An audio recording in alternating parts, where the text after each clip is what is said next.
وہ نبی، اور وہ 30 کے 30 یہ دعویٰ کریں گے کہ معاذ اللہ وہ نبی ہیں۔ فرمایا وَأَنَا خَاتَمُ النَّبِيِّينَ لَا نَبِيَّ بَعْدِي، فرمایا حالانکہ میں خاتم النبیین ہوں، میرے بعد کوئی نبی نہیں ہے۔ تو یہ خبر رسول پاک صلی اللہ علیہ وسلم نے اپنے ظاہری زمانہ میں ارشاد فرما دی تھی کہ میرے بعد بھی لوگ نبوت کا دعویٰ کریں گے۔ تو اس کے تسلسل میں حضور علیہ الصلاۃ والسلام کے ظاہری زمانہ کے اختتام میں ہی مسلمہ کذاب نے نبوت کا دعویٰ کر دیا تھا۔ حضرت ابوبکر صدیق رضی اللہ تعالیٰ عنہ نے اس فتنے کو ختم کیا۔ پھر اس کے بعد اسود انسی، اس نے نبوت کا دعویٰ کیا، اس فتنے کو بھی تابعین نے ختم کیا۔ اس کے بعد دیگر پہ در پہ یہ فتنہ جاری رہا، یہاں تک کہ بر صغیر پاک و ہند کے اندر جو سب سے بڑا فتنہ نمودار ہوا وہ مرزا غلام قادیانی کے نام سے مشہور ہوا۔ یہ 1900 دہائی کے میں یہ فتنہ نمودار ہوا۔ ابتدا کے اندر مرزا قادیانی یہ مسلمانوں کی طرف سے مناظر ہوا کرتا تھا اور یہ عیسائیوں کے ساتھ مناظرہ کیا کرتا تھا۔ جب یہ عیسائیوں سے جیتتا، مسلمانوں میں اس کی شہرت بڑھتی، لوگوں نے اس کو عالم کہنا شروع کیا، اس کی عزت کرنی شروع کی۔ جب اس کی شہرت مزید عام ہوئی، اس کے چیلے چماٹوں نے اس کو پھر ولی کہنا شروع کر دیا۔ پھر اس سے آگے یہ بڑھا، اس نے مجدد ہونے کا دعویٰ کیا۔ پھر اس سے آگے بڑھا، اس نے عیسیٰ مسیح ہونے کا دعویٰ کیا، امام مہدی ہونے کا دعویٰ کیا۔ پھر اس سے آگے بڑھا یہ مرزا دجال، اور یہ ذل نبی کہنے لگا کہ معاذ اللہ میں نبی صلی اللہ علیہ وسلم کا سایہ ہوں، حالانکہ جس پیغمبر کا سایہ 1400 سال پہلے نہیں تو اتنے سالوں بعد سایہ کیسے آ سکتا ہے۔ پھر اس کے بعد اس نے کہا کہ جی میں معاذ اللہ میں ہی محمد ہوں۔ اس کے بعد اس کا دعویٰ اس حد تک آگے بڑھا کہ اس نے کہا کہ میں نے خواب میں دیکھا کہ معاذ اللہ نے میرے ساتھ ہم بستری کی ہے اور مجھے حمل ٹھہرا، میں حاملہ ہو گیا۔ اس طرح کے اس کے روایات، اس کی باتیں، اس کے دعویٰ جات تھے۔ تو اس کے ماننے والے اس کو پتہ نہیں کیا کیا بنا کر پیش کرنے لگے۔ اب مسلمانوں کے اندر یہ فتنہ سرایت کرنے لگا۔ جب یہ فتنہ اس نے سر اٹھایا، اس وقت کے علماء نے بالخصوص حضرت پیر میر علی شاہ رحمۃ اللہ تعالیٰ علیہ، حضرت پیر جماعت علی شاہ رحمۃ اللہ تعالیٰ علیہ، ان احباب نے اس فتنے کی سرکوبی کی۔ اس مرزا قادیانی کے بارے میں سب سے پہلا جس نے فتویٰ جاری کیا اسے بریلی کا تاجدار امام محمد رضا خان فاضل بریلوی کہا جاتا ہے۔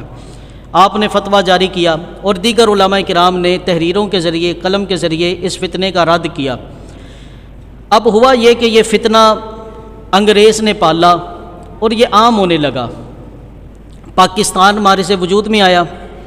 اب پاکستان جو تھا یہ لا الہ الا اللہ محمد رسول اللہ کی بنیاد پہ حاصل کیا گیا۔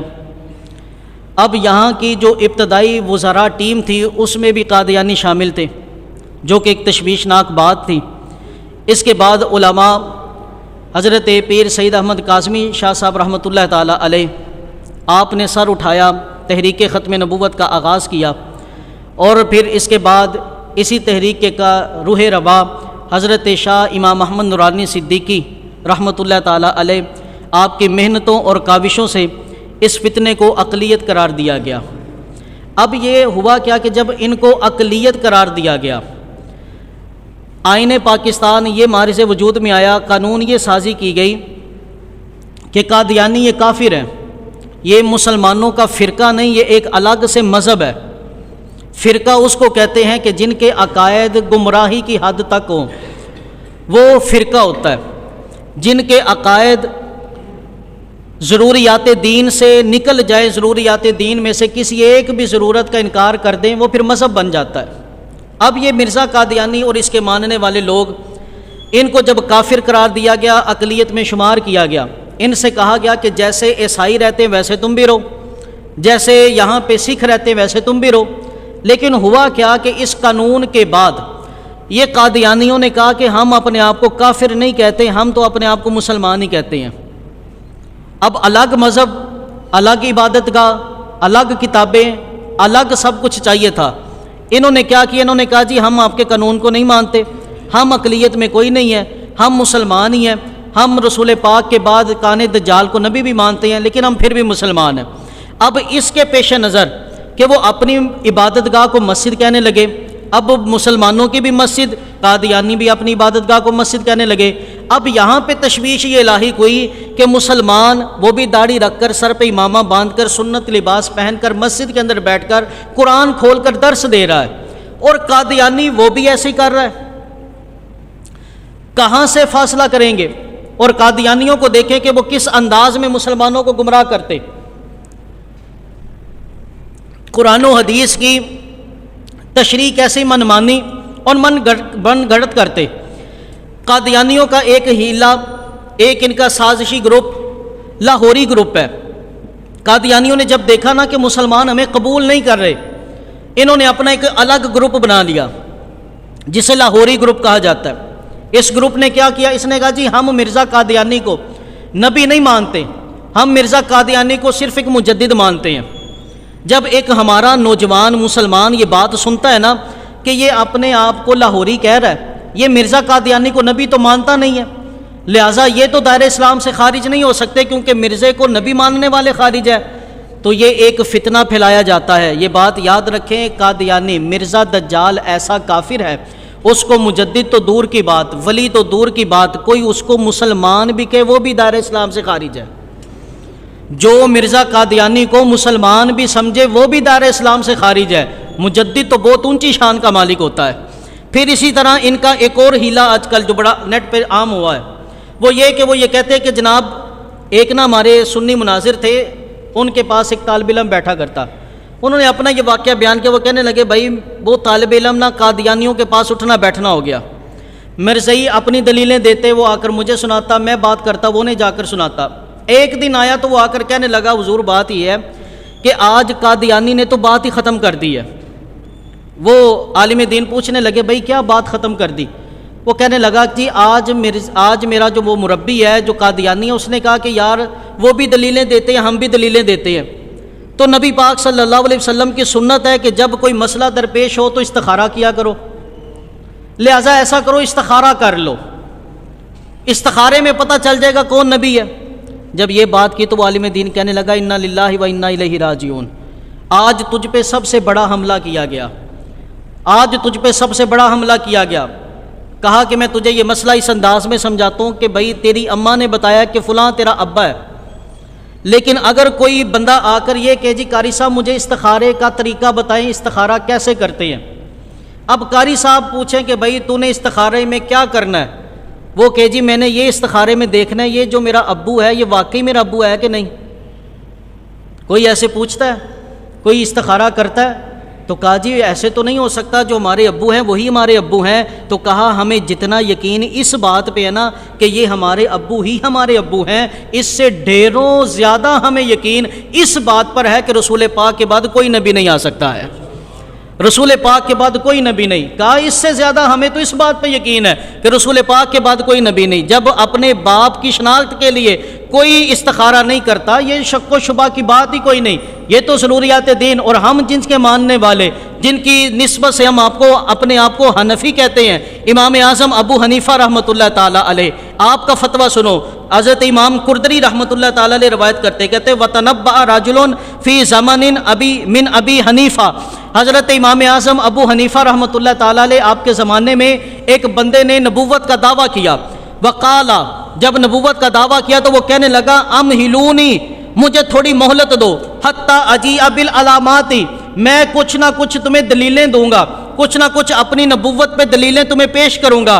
جب امام اعظم ابو حنیفہ نے سنا تو وقال ابو حنیفہ، حضرت امام اعظم ابو حنیفہ نے کہا من طلب منہ علامتن، جو بندہ نبوت کا دعویٰ کرے رسول پاک کے بعد، فرمایا وہ بھی کافر ہے، جو ایسے بندے سے دلیل مانگے وہ بھی کافر ہے، وہ بھی کافر ہے، فقد کافر، وہ بھی کافر ہے۔ کیوں؟ کیونکہ دلیل تو وہاں مانگی جاتی ہے جہاں پہ گنجائش ہوتی ہے، دلیل اسی سے مانگتے ہیں نا یار، اگر تیری دلیل سچی ہوئی تو تجھے مان لیں گے، اگر سچی نہ ہوئی تو پھر نہیں مانیں گے۔ جہاں پہ دلیل کی ڈیمانڈ کی جاتی ہے وہاں پہ وجہ یہ ہوتی ہے کہ وہاں پہ ماننے نہ ماننے کی گنجائش ہوتی ہے، لیکن عقیدہ ختم نبوت ایسا مسئلہ ہے جہاں پہ گنجائش نہیں، ماننا ہی پڑے گا، نہ ماننے کی تو گنجائش ہی کوئی نہیں ہے، نہ ماننے کی گنجائش کوئی نہیں۔ امام اعظم فرماتے ہیں جو نبوت کا دعویٰ کرے رسول پاک کی اعلان نبوت کے بعد، فرمایا وہ بھی کافر، اور جو اس سے کوئی دلیل طلب کرے وہ بھی کافر ہے، لقول نبی صلی اللہ علیہ وسلم لا نبی بعدی۔ امام صاحب فرماتے ہیں اس لیے کیونکہ جب رسول نے ارشاد فرما دیا میرے بعد کوئی نبی نہیں، تو پھر ہمیں کسی اور دلیل کی ضرورت ہی کوئی نہیں ہے، کسی اور کی دلیل کی ضرورت ہی نہیں ہے۔ تو یاران محبت برادران اسلام، اسی طرح یہ مرزئی جو ہے نا مسلمانوں کو طرح طرح سے اب دیکھیں قرآن و سنت کی دلیلیں دے کر من گھڑت تشریحات کرتے ہیں۔ اسی طرح نا ایک یہ بھی بڑا ان کی چال بازی مشہور ہے، جب کوئی مسلمان ان کے پاس جاتا نا تو یہ کہتے ہیں کہ بھئی ہمیں یہ بتاؤ کہ رسول پاک صلی اللہ علیہ وآلہ وسلم کا فیض جاری ہے یا نہیں جاری؟ تو ہر مسلمان کا عقیدہ ہے کہ آج بھی میرے پیغمبر کا فیض جاری ہے۔ جب ہم یہ کہتے ہیں نا کہ بھئی ہمارے رسول کا فیض آج بھی جاری ہے، مرزئی وہیں پہ نوجوان کو پکڑ لیتے ہیں، کہتے ہیں اچھا پھر اب یہ بتاؤ، عالم ہوتا ہے نا عالم، جو عالم کے فیض، جب عالم اپنا فیض جاری کرتا ہے تو عالم کی سنگت میں بیٹھنے والے عالم بن جاتے ہیں، جب مفتی اپنا فیض جاری کرتا ہے تو جناب مفتی کی سنگت میں بیٹھنے والے مفتی بن جاتے ہیں، جب مفسر اپنا فیض جاری کرتا ہے تو جناب اس کے پاس بیٹھنے والے مفسر بن جاتے ہیں۔ تو قادیانی کہتے ہیں کہ پھر جو نبی کی پیروی کرتا ہے تو وہ پھر نبی کیوں نہیں بن سکتا؟ کیا تم نبی کے فیض کے قائل نہیں؟ تو یاران محبت برادران اسلام، یہ یاد رکھیں ہم نبی کے فیض کے قائل ہیں، لیکن یہاں پہ مثال دے کر بات سمجھاتا ہوں کہ بھائی آپ اپنے بچے کو عالم بنانا چاہتے ہیں، آپ جیسے اپنے بچے کو مدرسے لے کر آتے ہیں، باہر ایک بورڈ لگا ہوتا ہے اوپن ایڈمیشن، داخلے جاری ہیں، آپ اپنے بچے کو لے کر مدرسے میں بٹھا دیتے ہیں بھائی اسے عالم بنائے، لیکن اگر مدرسے کے باہر لکھا ہو نو ایڈمیشن، داخلے جاری نہیں ہیں، پھر آپ کیا کرتے ہیں؟ اپنے بچے کو لے کر واپس چلے جاتے ہیں کہ آپ کا بچہ عالم نہیں بن سکتا۔ بھائی عالم ایک ایسا سٹیٹس ہے کہ جس کے لیے آج بھی داخلے جاری ہے، اس لیے عالم کے پاس بیٹھنے والا عالم بن سکتا ہے۔ بھائی محدث ایک ایسا سٹیٹس ہے کہ آج بھی داخلے جاری ہے، محدث کی صحبت میں بیٹھنے والا محدث بن سکتا ہے۔ بھائی مفتی ایک ایسا سٹیٹس ہے کہ جناب جو مفتی کے پاس بیٹھے گا وہاں پہ داخلے جاری ہیں، بھئی مفتی بن سکتا ہے، لیکن نبوت ایک ایسا سٹیٹس ہے کہ ما کان محمد ابا احد من رجالکم ولکن رسول اللہ وخاتم النبیین۔ اللہ کریم نے ایڈمیشن ہی بند کر دیا ہے، داخلہ ہی بند کر دیا ہے، دروازہ ہی بند کر دیا ہے، اب کوئی آ ہی نہیں سکتا، آئے گا نہیں تو نبی بھی نہیں بن سکتا۔ رسول پاک صلی اللہ علیہ وسلم کو بھیج دیا، اعلان نبوت کے بعد نبوت کا دروازہ بند ہو گیا، جب نبوت کا دروازہ بند ہو گیا اب نہ کوئی نبی بن سکتا ہے نہ کوئی نبی پیدا ہو سکتا ہے۔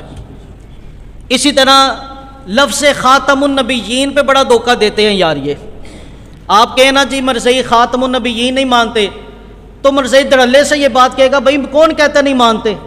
یہ تو مولویوں نے اپنی طرف سے بات بنائی ہے کہ مرزئی جو ہے نا خاتم النبیین نہیں مانتے، وہ کہتے ہیں جی ہم مانتے ہیں، ہم مانتے ہیں۔ اب یہاں پہ ان کی ہیلا سازی دیکھیں وہ کیسے مانتے ہیں۔ خاتم النبیین کے نا دو معنی ہیں مشہور، ویسے اس کے کئی معنی ہیں۔ ایک معنی اس کا مہر ہوتا ہے، ایک ہوتا ہے مہر، ہم کہتے ہیں نا قاری صاحب ختم پڑھ دیو، ختم پڑھ دیو، کچھ لوگ مذاق اڑاتے ہیں ختم کا معنی تو آخر ہوتا ہے، کچھ لوگ مذاق اڑاتے ہیں جی ختم پڑھا نہیں جاتا ختم کیا جاتا ہے، انہیں اتنا نہیں پتہ عربی زبان میں ایک لفظ کے کئی معنی ہوتے ہیں۔ ختم کا ایک معنی ہوتا ہے مہر، جب ہم کہتے ہیں نا قاری صاحب ختم پڑھ دیں، مطلب یہ کہ اس کھانے پر حلال ہونے کی مہر لگا دے، کیونکہ اللہ نے قرآن میں لکھا ہے، قرآن میں فرمایا فَكُلُوا مِمَّا ذُكِرَ اسْمُ اللَّهِ عَلَيْهِ إِن كُنتُم بِآيَاتِهِ مُؤْمِنِينَ۔ فرمایا اگر تم اللہ کی آیتوں پر ایمان رکھتے ہو نا تو جس کھانے پر اللہ کا نام لیا جائے اس کو کھایا کرو۔ ایک تو معنی اس کا یہ ہے۔ ایک معنی اس کا جو مشہور ہے وہ یہ کہ خاتم کا ایک معنی ہے اعلیٰ، اونچا، افضل۔ ایک معنی اس کا یہ ہے آخر، اینڈ۔ اب قادیانی یہ کہتے ہیں کہ مسلمانوں کو ورغلاتے ہوئے کہتے ہیں جی ہم بھی خاتم النبیین مانتے ہیں، لیکن ہم خاتم النبیین مانتے ہیں اس معنی میں کہ رسول پاک سب سے افضل ہے، اور پھر وہ دلیل بھی حدیث سے دیتے ہیں. وہ کہتے ہیں جی دیکھو حدیث پاک میں رسول پاک صلی اللہ علیہ وسلم نے ارشاد فرمایا انی عند اللہ مکتوب خاتم النبیین، میں اس وقت بھی اللہ کی بارگاہ میں خاتم النبیین کے منصب پہ فائز تھا. خاتم النبیین مجھے لکھا گیا تھا جب آدم ابھی پانی اور مٹی کے درمیان تھے. حضور نے فرمایا میں اس وقت بھی خاتم النبیین تھا. تو قادیانی کہتے ہیں یہاں پہ دیکھو خاتم النبیین، حضور خاتم النبیین اللہ کی بارگاہ میں اس وقت بھی تھے جب آدم نہیں تھے، تو حضور کے بعد آدم کو بنایا گیا. حضور کی خاتم النبیین ہونے کے بعد اللہ نے موسیٰ کو بھیجا، عیسیٰ کو بھیجا کہ رسول کے بعد اتنے پیغمبر مان لیتے ہو، ایک اور کیوں نہیں مانتے؟ تو یہاں پر یہ ایک بات یاد رکھیں، جب بھی کوئی بات کہی جاتی ہے اس کا سیاق و سباق دیکھا جاتا ہے، اس کا سیاق و سباق دیکھا جاتا ہے. اب مثال کے طور پہ یہ ٹیشو ہے، اس ٹیشو کو جب میں کہوں کہ بھائی میں نے ہاتھ صاف کرنے مجھے ٹیشو دو، تو اس کا معنی ہوگا کہ یہ ٹیشو، یہ میں نے ٹیشو مانگا ہے. لیکن اگر میں بات میں کہہ دوں یار وہ فلانا بندہ وہ تو یار بڑا کمزور نکلا، وہ تو بندہ ہی ٹیشو ہے، وہ تو بندہ ہی ٹیشو ہے، تو مطلب کیا آپ اس کو یہ ٹیشو سمجھیں گے؟ نہیں، جو بات کہی گئی کہاں پہ کہی گئی اس لحاظ سے معنی نکالا جاتا ہے. اب میں مسجد میں بیٹھا ہوں تو میں یہ کہوں کہ بھائی یہ ذرا سپیکر تو سیٹ کرنا، تو مطلب کیا ہوگا کہ بھائی یہ والا سپیکر سیٹ کیا جائے. لیکن یہی جب اسمبلی ہال میں کھڑے ہوں تو وہاں پہ کہا جائے جناب سپیکر، تو مطلب کیا ہوتا ہے؟ سپیکر وہاں پہ کوئی اور معنی ہوتا ہے. جو بات کہی جائے جہاں کہی جائے جس پہلو میں کہی جائے اس کا معنی اس لحاظ سے نکالا جاتا ہے. اب دو جگہ ہیں، ایک تو رسول پاک صلی اللہ علیہ وآلہ وسلم آمد مصطفیٰ سے پہلے حدیثوں میں ملتا ہے کہ حضور خاتم النبیین، ایک ملتا ہے کہ آمد مصطفیٰ کے بعد خاتم النبیین. جو جہاں پر بھی آمد مصطفیٰ سے پہلے اللہ نے یا اللہ کے رسول نے حضور کو خاتم النبیین کہا، اس سے مراد یہ تھی کہ حضور درجے میں سب سے اعلیٰ. فرمایا بے شک میں اللہ کے نزدیک اس وقت بھی خاتم النبیین تھا جب آدم پانی اور مٹی کے درمیان تھے. مطلب یہ کہ میں اس وقت بھی اونچے مقام پر تھا جب آدم ابھی پانی اور مٹی کے درمیان تھے. فرمایا اس وقت بھی میں زیادہ معجزوں والا تھا، سر سے لے کر پاؤں تک تنویر ہی تنویر ہے، گفتگو سرکار کی قرآن کی تفسیر ہے. سوچتی تو ہوگی دنیا مصطفیٰ کو دیکھ کر یہ مصور کیسا ہوگا جس کی یہ تصویر ہے. یاران محبت مطلب یہ کہ میں اس وقت بھی زیادہ معجزوں والا تھا جس وقت پانی اور مٹی کے درمیان آدم تھا. میں اس وقت بھی زیادہ رتبے پہ فائز تھا جب آدم پانی اور مٹی کے درمیان تھا.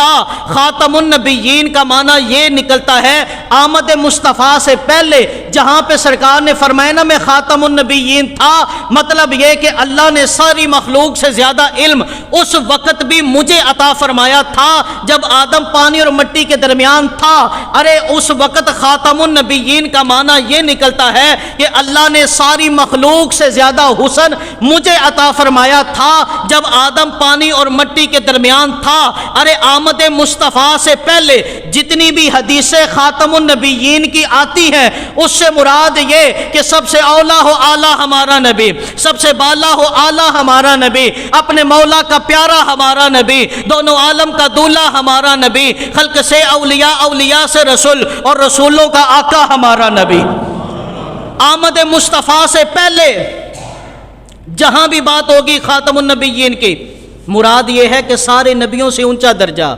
لیکن آمد مصطفیٰ کے بعد جہاں بھی رسول پاک نے خاتم النبیین ہونے کا اعلان کیا وہاں خود ہی ارشاد فرما دیا کہ یہاں پہ اب وہ معنی تو ہے ہی پہلے، لیکن اب یہاں پہ یہ معنی ہے کہ لا نبی بعدی، میرے بعد کوئی نبی نہیں آئے گا. یہ ہے خاتم النبیین کا وہ مفہوم، یہ ہے وہ خاتم النبیین کا وہ تعین کہ جو زمانے کے اعتبار سے کیا جاتا ہے.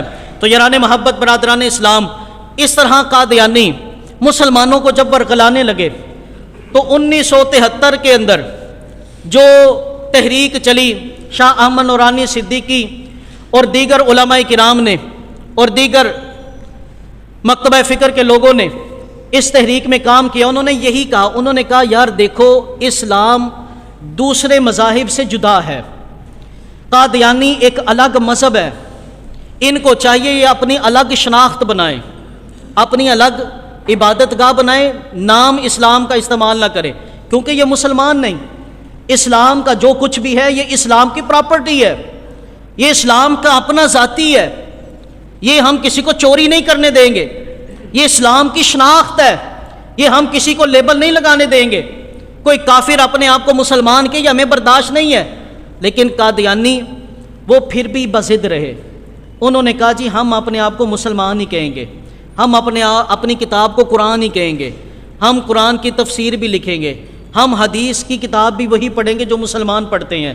تو پھر یہاں پہ آئین میں مزید اضافہ کیا گیا کہ قادیانی نہ تبلیغ کر سکتے ہیں، قانونی طور پہ یہ اپنی عبادت گاہ کو مسجد نہیں کہہ سکتے، قانونی طور پہ۔ کیوں؟ کیونکہ یہ قادیانی یہ اسلام کے بھی باغی ہیں، یہ آئین کے بھی باغی ہیں، کیونکہ آئین کہتا ہے کہ یہ کام نہ کرو، لیکن قادیانی آج بھی نہیں مان رہے۔ تو چیف جسٹس نے جو فیصلہ دیا یہ اسلام کے بالکل برخلاف دیا۔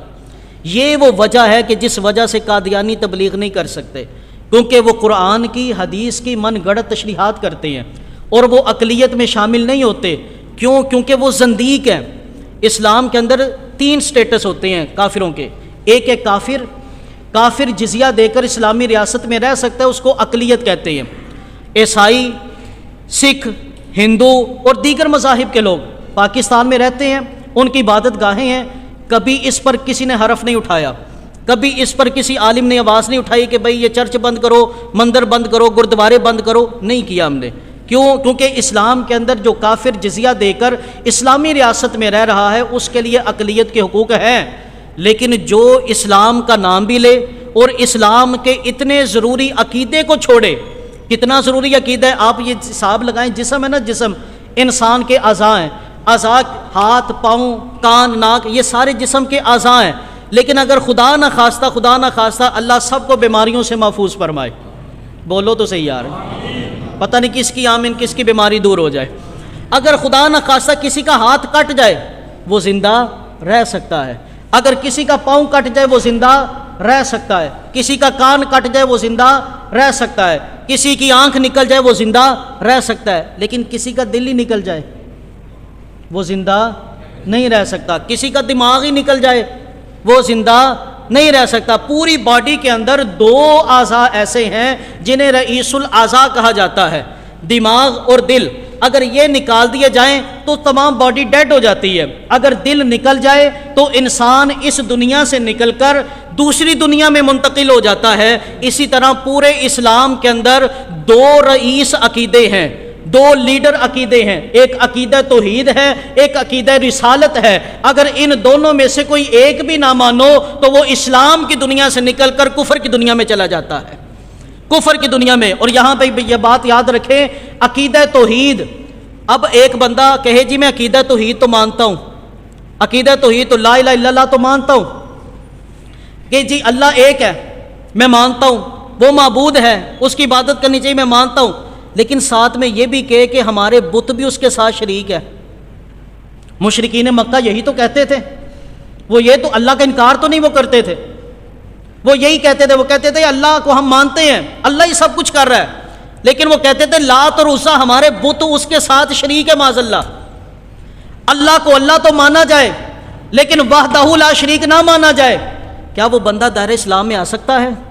یقیناً نہیں آ سکتا، کیونکہ اللہ کو اللہ ماننا بھی ضروری ہے، اتنا ہی وحدہ لا شریک ماننا بھی ضروری ہے۔ اسی طرح اگر کوئی رسول پاک کو محمد الرسول اللہ تو مانتا ہے لیکن خاتم النبیین نہیں مانتا تو وہ دائرہ اسلام سے خارج ہے۔ جیسے لا الہ الا اللہ میں اللہ کو ایک ماننا ضروری اور اتنا ہی وحدہ لا شریک ماننا ضروری ہے، اسی طرح رسول پاک کی رسالت کو ماننا بھی ضروری ہے اور آخری نبی ماننا بھی ضروری ہے۔ تو اس لیے یہ جو کہا گیا نا کہ مرزائی تبلیغ کر سکتے ہیں، یہ کر سکتے ہیں، یہ امت میں انتشار پھیلانے کے لیے ہے۔ اس پہ ہر طبقے کے لوگوں کو چاہیے وہ آواز اٹھائیں، ہر فورم پر آواز اٹھانی چاہیے۔ یہ پاکستان کو توڑنے کی بات کی جا رہی ہے، اور خدا کی قسم ان لٹیروں کو کیا پتا کہ پاکستان کیسے بنا تھا، ان بدماشوں کو کیا پتا کہ پاکستان کیسے بنا تھا، ان طوائفوں کو کیا پتا کہ جناب پاکستان کیسے بنا تھا۔ چند روپیوں پہ فیصلے بدلنے والے، چند روپیوں پہ پاکستان قوم کی تقدیریں بدلنے والے، چند پیسوں پہ امت کو رلانے والے، ان کو کیا پتہ یار پاکستان کیسے بنا تھا؟ یہ پاکستان یہ ہمارے بزرگوں کے خون سے بنایا گیا ہے، اس لیے اس کے اداروں کی حفاظت بھی ہم پر ضروری ہے، اس کے ذرے ذرے کی حفاظت ہم پہ ضروری ہے، اس کی قانون سازی جو قرآن و سنت کے مطابق ہے اس کی حفاظت ہم پہ ضروری ہے، ہم پہ یہ لازم ہے۔ تو اس لیے ہر بندہ اپنی اپنی جگہ پہ رہ کر اس چیف جسٹس کے اس فیصلے کے خلاف اپنا ری ایکشن پیش کرے، اور ختم نبوت پہ سارے مل جل کر ایک ہو کر ایک پیج پہ ایک صف میں کھڑے ہو کر کام کریں، اور زوردار نعرہ لگائیں، تاجدار ختم نبوت، تاجدار ختم نبوت، تاجدار ختم نبوت، وما علینا۔